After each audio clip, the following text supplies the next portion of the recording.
well, it brings back some sad memories.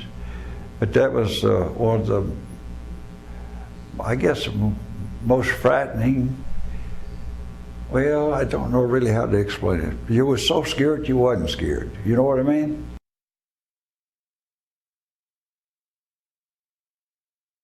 This big old Marine sergeant come out there and said, all you boys that want to go in the Marine Corps would like to go in the Marine Corps, step forward. So I kind of thought about it, and one of the boys, there were some more boys from here, a guy by the name of Trigg from Hector, and another boy by the name of Limley from Russellville. They said, why don't we just go in the Marine Corps? We won't have to get in the Navy. So maybe we have a better deal. Of course, we didn't know what was getting into. Anyway, we decided to go in the Marine Corps, and that was a mistake. That first week was rough. Being an old country boy, it was hard. And them Marine sergeants, the TI, we had a corporal. Corporal Duval was his name, and he was tough, but he had to be tough. I mean, man, people come out of these hills up here in Arkansas, and we just green as grass, and we didn't know nothing about military life.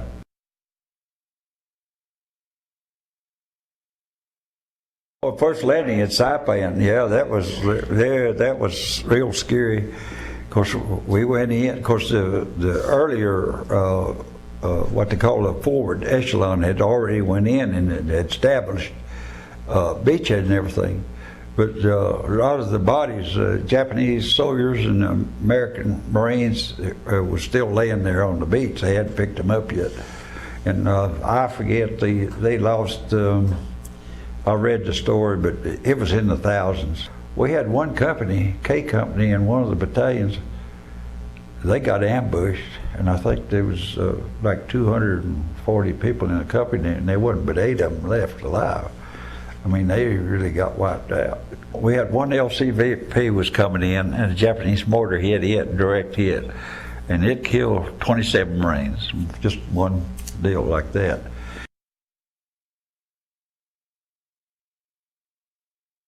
The Japanese tanks, they destroyed them real quick, because they come down there and we had those, they just come out with that new bazooka, one you put on your shoulder and fire, boy, they just knocked them tanks out just right and left.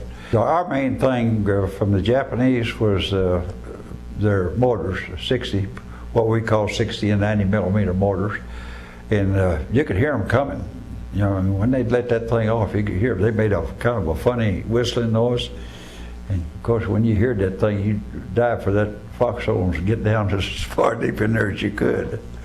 And of course, we had lots of people. I never will forget one morning, we could hear these Japanese soldiers all night long. They were just jabbering up a storm. Well, what they do is they get all drunked up on that sake, and then they'd pull one of them bonsai attacks. Of course, we'd be. The Marines had learned this on Guadalcanal and Tarawa, and some of the other islands. And what they do, the Japanese just line up and they just come in, just big swarm of them. Well, what they do, we had these, what they call these barbed wire entanglement deals we fixed, you know, along the perimeter. Well, what they do, they'd get a bunch of these Japanese soldiers running up there, and they'd just throw themselves up on top of that wire. Well, what they do, we had them 50 caliber machine guns and 30 caliber machine guns lined up there, and they were just mowing them down just like, I mean, they just mow them down. They just be piled up on one another, laying out there.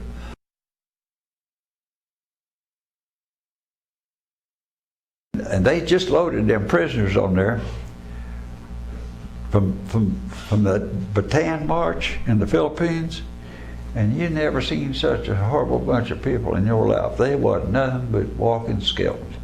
And they'd run up to you and they'd want just to give them something to eat and give them candy, and that nurse come over and I remember her real well, and she was a captain.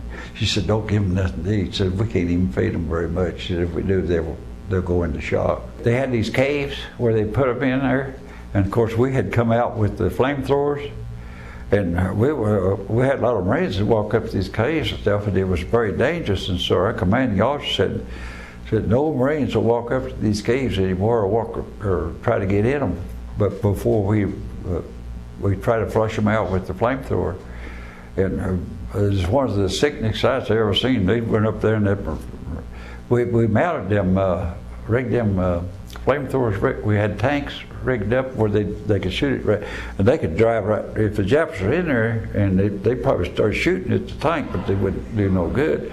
They just go up there and they'd stick that barrel right, maybe 30 or 40 feet back from the hole, and they just a couple of blasts of fire in there, and then they could go in there and there was there's a woman sitting there, standing there, and she's got a baby in her arm like that, and she just fried.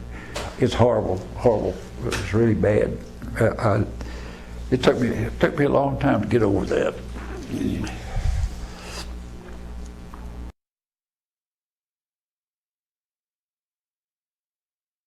Well, when I first come home, I was pretty in a form of shell shock.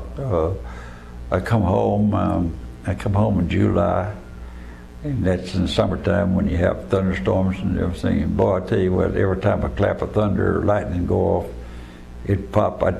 It was just nature or automatic. I'd just hit the floor because I was still thinking about these mortar shells coming in.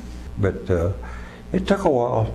It took quite a while before it really. Of course, as soon as I got home, I got myself organized and got me a job, and pretty well. I got on alcohol there pretty bad there for a while. About 2 or 3 years there. I hit the alcohol bottle pretty hard. Well, no, we really didn't know, and of course there was a lot of other people who didn't know what the atomic bomb was going to do. You know, when the Enola Gay dropped the bomb on Hiroshima, and that thing went off, and Mr. Tibbets looked at the rest of the crew and he said, "Oh God, what in the world did we do?" See, they didn't have no idea, and it was horrible. And boy, I hope they'd never drop another one. That's all I got to say. But if they hadn't have dropped them bombs, I would say, just in my personal opinion, I don't think I would be here talking to you guys today. I think I would have got killed. My unit was to land at Kyoshi, Japan, at 0700 on the 5th day of November, 1946, and that would have been a bloody, bloody battle, I am sure.